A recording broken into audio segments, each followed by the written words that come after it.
I want to introduce this young lady. She's no stranger to us. She is a fireball, and I just love her tenacity, her spirit, her soul. And she was a business owner, decided she wanted more than what she had. And after all, saw something like ACN and said, you know what? This is something that I could do. This is something that's close to my heart, and I can help people and get paid residual income 24 hours a day, 7 days a week. She has a locksmith business. And she said, if nobody shows up, I got to still show up. And without further ado, for the Texas area, San Antonio, she is a wonderful lady. I had a chance to meet her yesterday in person and saw her last weekend in Dallas, but didn't get a chance to say hello to her. But without further ado, superstar Miss Roxann Corralejo.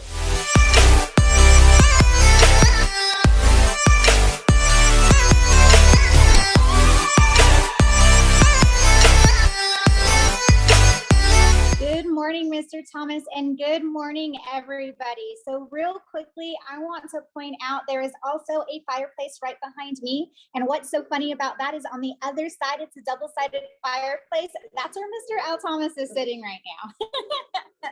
So I am here in Lake Tahoe as well. I am so excited to see everybody. And if you guys are not here, please make it a point to make sure you get to one of these regional events, make sure you get to one of these nationals.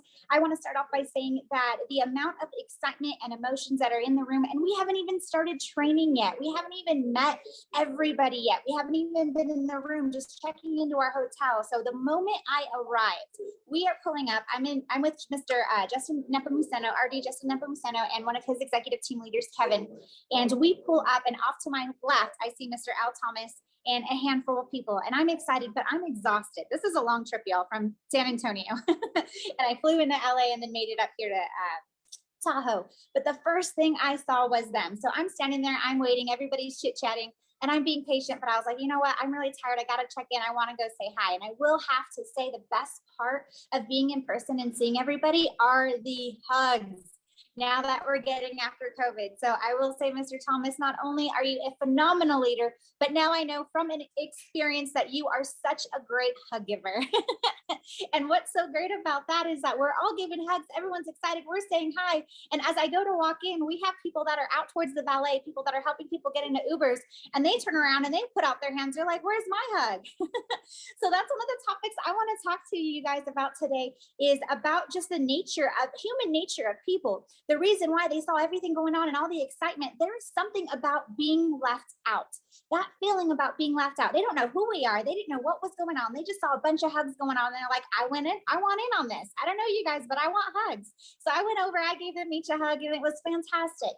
So the fear of losing out, that is instilled in all of us. That's just something that happens. And with this new product that we're about to launch, I want you guys to realize that there are people that are going to be attracted to you. There are people going to be attracted to ACN, and people that are going to be so attracted to this phenomenal product that we have launching that it's just going to change everything on so many levels.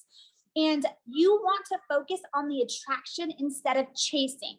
So one thing I do want to say again, when it goes back to human nature. So it is so in us to feel like we have to please everybody. I know I'm a people pleaser. I don't know about everybody on this call, but in general, I hear a lot, we're people pleasers. So for example, I was on a run the other day. This was back in Texas. I was on a run. Someone had called me and asked me about vehicles, and I saw cars driving out of this lot. And I said, you know what? I think they're selling vehicles. Let me stop real quickly. I needed a break anyway. It's hot and humid in Texas already. So I stopped. I had a quick conversation with them, asking about the cars that they had in the lot, seeing if I can help one of my clients and referral partners. Like, hey, he needs a vehicle. And before I left, I said, you know what? Let me talk to them. So first, are you piquing people? Are you feeling that confidence? Man, Mr. Julian Lewis's conversation the other day about that confidence, having that confidence to go out, that commitment, that consistency, that stuck to me. So I went out and I talked to them and I said, you know what, I need to tell them about this product that we have. I asked him if he was the owner. He said his dad was. The dad came out and they were just brown apples out the gate. Even when I was asking about the vehicles, they didn't want to talk to me. They were just negative. And right off the bat, they're like, no, we're fine. And I said, oh, okay, but you guys don't have anything. That's no big deal. I'm offering something. I'd like the opportunity to see if I can help you guys out. No, we're good. We're good. And they're just like, get the heck off our property. Keep running. Leave us alone for the most part. And for me, my human nature is that bothered me. I was so upset. I was like, man, I couldn't even finish my run. And I talk to my coach. I have a coach that I talk to consistently, and I text and I'm explaining the situation. And I'm like, man, I just don't feel good. I think I want to come by and bring them tacos in the morning, make them smile, just do something, get on their good side. And he said a couple words to me. He said, Roxann, that's not your target audience. Why are we going to chase those people that want nothing to do with us, those brown apples? Stop chasing those brown apples. 4 years into this business, just over 4 years. And instantly, that was my first thought. I'm going to go chase them. I'm going to go spend my money. I'm going to spend my time, spend that effort. So some of you guys know what's going on in my business right now. Mr. Douglas Soto hitting the charts for April. I was so ecstatic, so stoked. I have a lot of activity going on in my business, a lot of leaders up and coming. Why was I so focused on this one small itty bitty shop that probably has like 3 or 4 employees? Why did that bother me so much? So somewhere, sometime, we are lied to. That feeling of wanting to please everybody, that feeling of wanting everybody to join us and everyone to be a part of it. Somewhere, sometime, someone lied and said, we're not good enough. We have to please everybody. We're not good enough. We're not going to be able to achieve these goals, or whatever that lie is. I want you to know that it is a lie. Stop chasing. You are good enough. I'm good enough. I did not have to chase. So stop believing that lie. Know that you're good enough and know that you're going to attract. So the difference between chasing and me going after that one itty bitty mechanic shop that wanted nothing to do with health share and attracting. So let's fast forward a little bit to this trip that we had coming out here. So a couple things on my flight. To start off on my flight, I actually always carry a book. Who are you being? Who are you presenting to the world? How are people seeing you? So I have this book here. You can't really see it. I just got it the day before I left. It says Secrets of the Millionaire Mind. So who are you being? Are you feeding that mind of yours? I got it to read on the plane. My flight out of Texas was super early. It was 6 o'clock in the morning. It's still dark. I can't read. The plane is asleep. I don't want to turn on the light to be rude. I got up to use the restroom, but before I got up to use the restroom, I took out this book and I put it on my seat. Why? It's a conversation starter. People are going to ask me about it. I'm hoping the girl next to me will wake up and open her eyes. I went to the restroom. I came back, and what happened? Instantly, she started a conversation with me. I didn't pique her. I didn't start that conversation. I did one little thing and I left this book on my seat. So instantly she was like, I read that book. I've read it a couple times. I love it. How do you like it? What is it that you do? Because that obviously is an entrepreneurial mindset. So she's asking me what it is I do. We get in this conversation. I tell her why I'm flying out here. She's flying out to LA for another leadership event as well for her, but she piqued herself and says, I'm really interested to know what you're talking about. I'm really interested to know what you have going on, why you're going all the way out to Tahoe. And so we have an appointment now when I get back to Texas to be able to talk to her after she gets back as well after this weekend, just because I left a book on my seat. So are you doing those little things? Fast forward a little bit, I land in LAX. So when I land in LAX, Mr. Justin Nepomuceno picks me up from the airport and we drive out here. I needed a potty break. We're in the middle of nowhere. There's no gas station. There's a couple little restaurants. I feel really bad going into this restaurant. Turns out it's a bar, but I felt really bad because I'm like, they're not going to want me. This is California. Y'all are really strict about letting people in that aren't customers. So he comes in with me. I go use the restroom. I'm coming back out and he's talking to the owner of the business about what it is that we're doing. This is at most a 10-minute stop. As we're leaving, the gentleman says, oh my gosh, thank you so much for stopping here. You guys can use my restroom anytime. I'm so excited for this conversation when you guys are done from your event. Done. And how we attract is that person that we're being. He was confident. He was telling him what he is. Oh my goodness, you guys, he is in sweat shorts. He's in socks with sandals. We are not dressed to the T because we're in this 8-hour drive to Tahoe, but it's also his demeanor and who he's being.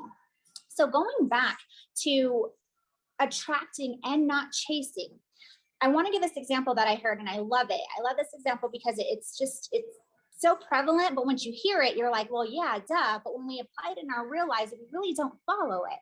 And that's if you have a room full of 50 people. It doesn't matter what they're there for. There's a room full of 50 people. Everybody's hungry. And you have a tray of sushi.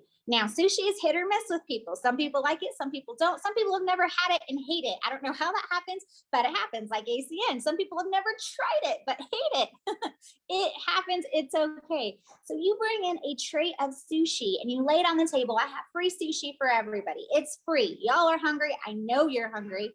You guys can have it. Just have at it. You have 40 people that don't even care, and they're after the sushi, tongue-tied already.